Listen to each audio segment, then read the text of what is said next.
Hello, good morning, जोहार। मैं संजय और आप देख रहे हैं न्यूज़ झारखंड। चलिए जानते हैं आज की मुख्य 25 बड़ी खबरों को। बड़ी खबर की बात को तो गलत तरीके से छात्रवृत्ति लेने वालों पर होगी कार्रवाई। मुख्यमंत्री हेमंत सोरेन ने छात्रवृत्ति की स्वीकृति व वितरण के संबंध में एक वर्षीय कैलेंडर तैयार करने के निर्देश अनुसूचित जनजाति, अनुसूचित जाति, अल्पसंख्यक पिछड़ा वर्ग कल्याण विभाग के अधिकारियों को दिया है। सीएम ने यह भी कहा है कि छात्रवृत्ति का भुगतान समय पर किया जा सके ताकि विद्यार्थी लाभान्वित हो। सीएम ने विभागीय समीक्षा में इसके अलावा सभी उपायुक्तों को भी इसकी लगातार समीक्षा का निर्देश दिया है। वेरिफिकेशन का काम भी लगातार करने को कहा है ताकि किसी भी छात्र को छात्रवृत्ति मिलने में अनावश्यक विलंब न हो। सीएम ने इसके अलावा यह सुनिश्चित करने को कहा है कि छात्रवृत्ति योजना का गलत तरीके से कोई भी लाभ न उठाए।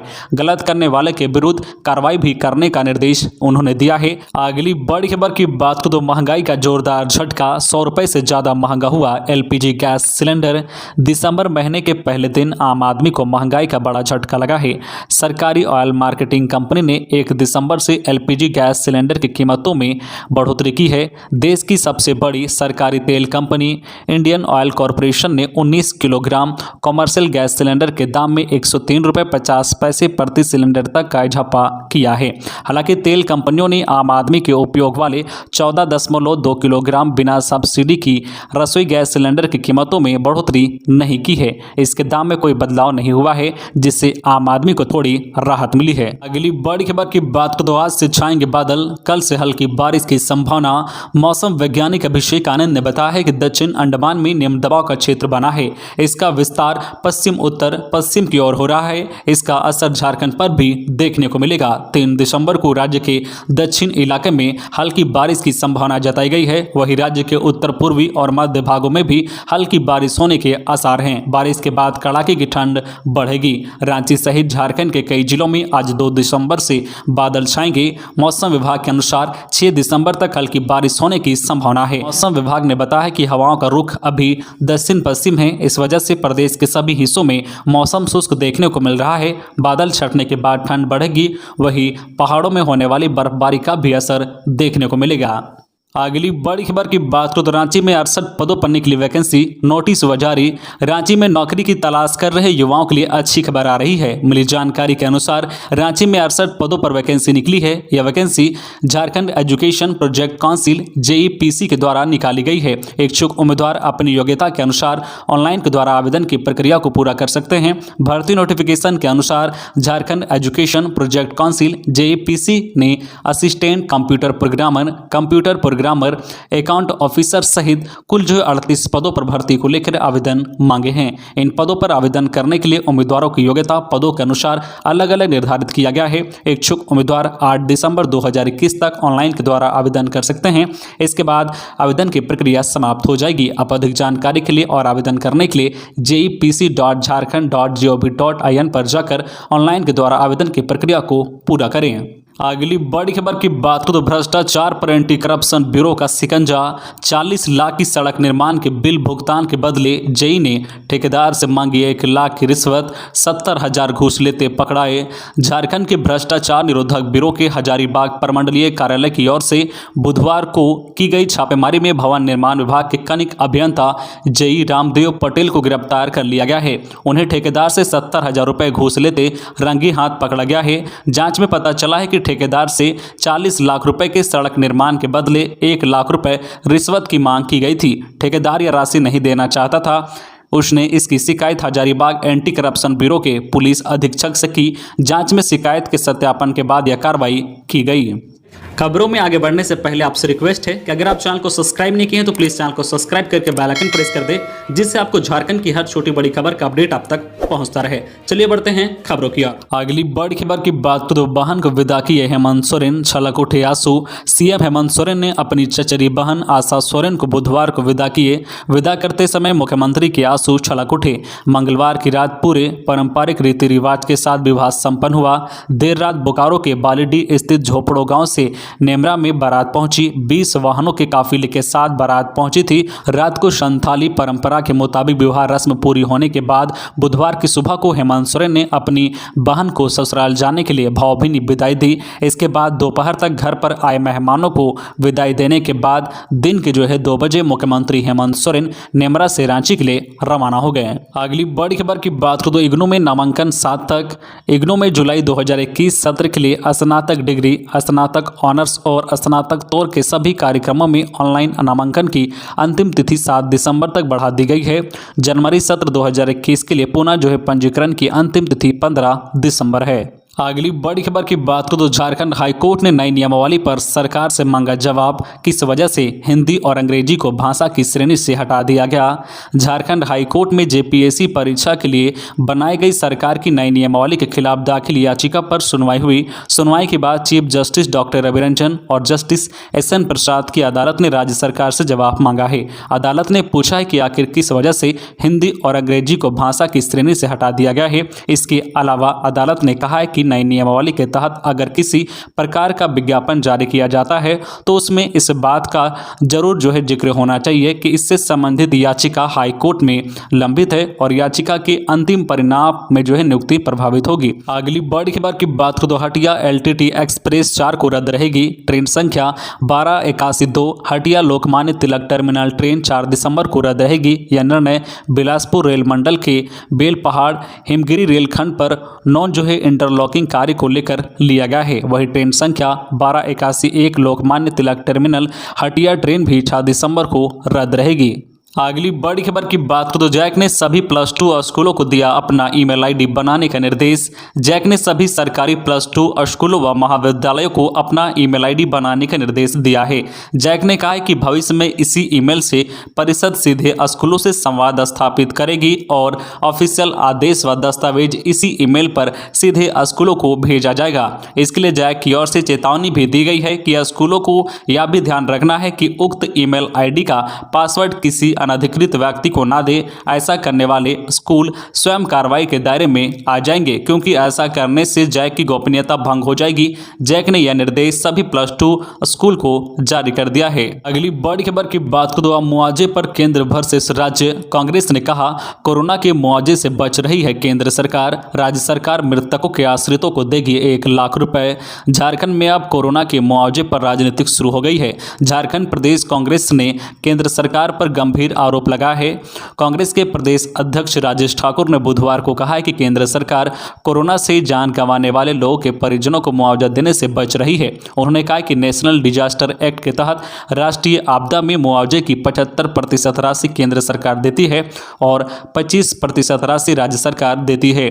झारखंड सरकार 1 लाख रुपए देने के लिए तैयार है, लेकिन केंद्र पहले 4 लाख रुपए का घोषणा कर अब 50,000 रुपए देने की बात कर रही है। कांग्रेस मुख्यालय में आयोजित प्रेस वार्ता में राजेश ठाकुर ने बताया है कि उन्होंने सीएम हेमंत सोरेन से मांग की है कि राज्य सरकार के हिस्से की राशि का भुगतान शीघ्र किया जाए, ताकि केंद्र पर मुआवजे की राशि भुगतान करने का दबाव बनाया जा सके। अगली बड़ी खबर की बात करें तो सुरक्षा एजेंसियों के हाथे चढ़े साइबर अपराधी। धनबाद में बैठकर गुजरात के पाटन जिले के व्यापारी को लाखों का लगाया चूना।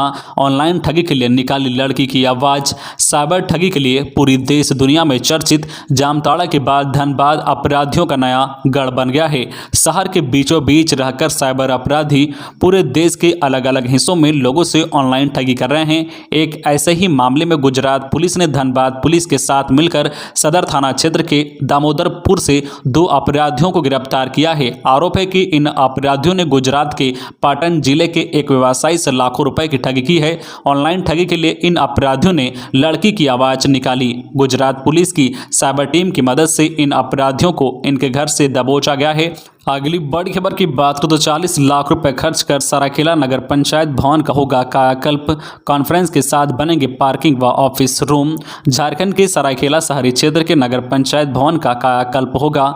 भवन के ऊपरी तल्ले में कॉन्फ्रेंस हॉल बनेगा, वही पूरे भवन की मरम्मती की जाएगी। इसलिए नगर विकास विभाग द्वारा प्रशासनिक स्वीकृति दी है। नगर पंचायत भवन के कायाकल्प के लिए 40 लाख रुपए खर्च होंगे। अगली बड़ी खबर की बात करें तो एसडीपीओ के बॉडीगार्ड को स्कॉर्पियो से कुचलने का प्रयास। पलामू से एक गिरफ्तार, 2 आरोपी हुए फरार। झारखंड के पलामू जिले के मेदिनीनगर में सदर एसडीपीओ के पद पर कार्यरत आईपीएस कि विजय शंकर के बॉडीगार्ड को स्कॉर्पियो से कुचलने का प्रयास किया गया है। इस मामले को लेकर बॉडीगार्ड अरविंद यादव के बयान के आधार पर मामला दर्ज किया गया है। दर्ज मामले के अनुसार जिस वाहन से आईपीएस श्री शंकर के बॉडीगार्ड को कुचलने का प्रयास किया गया है उस पर आजसू पार्टी का झंडा लगा हुआ था। उस गाड़ी पर लातेहार भाजपा के मंडल अध्यक्ष प्रमोद साव और आजसू नेता अमित पांडे के साथ साथ लातेहार जिला ग्रामीण विकास प्रमंडल के कार्यरत क्लर्क मोंटी कमल बैठा था। पुलिस ने मोंटी कमल को गिरफ्तार कर लिया है, जबकि आजसू व भाजपा नेता फरार हैं। अगली बड़ी खबर की बात को तो रांची में कपड़ा, मकान और काम के लिए जद्दोजहद। 11 दिन में सरकार के पास 90,548 लोगों ने अपनी समस्याएं सुनाई। 41,845 इन्हीं से संबंधित। झारखंड सरकार इन दोनों लोगों के घर घर जाकर उनके अधिकार से उन्हें अवगत करा रही है। अधिकारी सीधे उनके घर पर उनकी समस्याएं सुन रहे हैं और उनका ऑन द स्पॉट समाधान कर रहे हैं। इसी बीच रांची जिले से जो आंकड़े निकलकर सामने आई है वो बताते हैं कि राज्य की राजधानी में आज भी लोग मकान, कपड़ा और काम के लिए संघर्ष कर रहे हैं। 1 दर्जन से ज़्यादा योजनाओं को लेकर अधिकारी अलग अलग पंचायतों में पहुंच रहे हैं। 16 नवंबर से लेकर 29 नवंबर के बीच रांची में लगभग 90,548 लोगों ने अपनी समस्याएं अधिकारी को बताए हैं। इसमें 41,845 शिकायतें मकान, कपड़ा और काम से संबंधित है।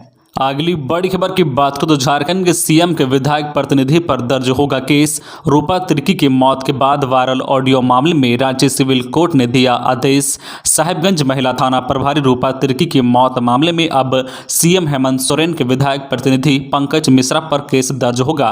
इसके साथ ही रांची के सिटी एसपी, तत्कालीन साहिबगंज डीएसपी प्रमोद कुमार मिश्रा और रांची SC/ST के थाना प्रभारी पर भी SC/ST थाने में केस दर्ज करने का आदेश दिया गया है। यह आदेश रांची के स्पेशल SC/ST कोर्ट ने दिया है। रूपा तिर्की के परिजन पद्मावती उरांव की शिकायत पर कोर्ट की तरफ से यह आदेश दिया गया है। अगली बड़ी खबर की बात करें तो कोरोना वायरस के नए वेरिएंट ओमिक्रॉन को लेकर रांची एयरपोर्ट पर सतर्कता बढ़ाई। कोरोना वायरस के नए वेरिएंट ओमिक्रॉन को ध्यान में रखते हुए झारखंड सरकार ने रांची एयरपोर्ट पर आने वाले यात्रियों का कोविड टेस्ट अनिवार्य कर दिया गया है। रांची स्थित बिरसा मुंडा एयरपोर्ट पर इसे लेकर सतर्कता बढ़ा दी गई है। एयरपोर्ट पर थर्मल स्क्रीनिंग की जा रही है। लक्षण मिलने वाले यात्रियों के कांटेक्ट में आने वाले को भी ट्रेस किया जाएगा। अभी तक 72 यात्रियों का टेस्ट के लिए सैंपल लिया जा चुका है। एयरपोर्ट पर जांच के लिए टीम तैनात है। इसमें प्रवेश से निकलने वाले यात्रियों का ब्यौरा ले रही है। अगली बड़ी खबर की बात करें तो रांची एयरपोर्ट पर यात्रियों का जमकर हंगामा, उड़ान रद्द होने पर फूटा गुस्सा। झारखंड की राजधानी रांची के बिरसा मुंडा एयरपोर्ट पर नाराज यात्रियों ने जमकर हंगामा खड़ा किया। यह लोग कोलकाता रांची भुवनेश्वर फ्लाइट कैंसिल होने की वजह से नाराज थे।